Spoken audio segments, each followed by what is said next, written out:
So we're here again at Fort Foster in Maine, on the northeast coast of the US.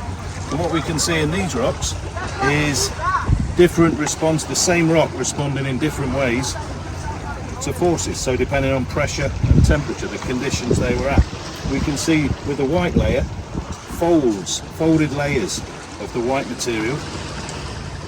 And it's actually probably been folded twice. The fold has been folded, and you can see the thickness changing and going around hinges and limbs.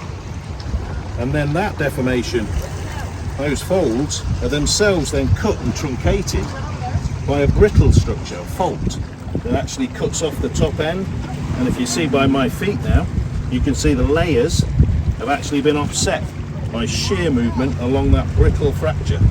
So it's a classical sequence of early ductile deformation being succeeded by later brittle deformation. Go to OneMinuteGeology.net for more videos near you and for information about guided geological days out.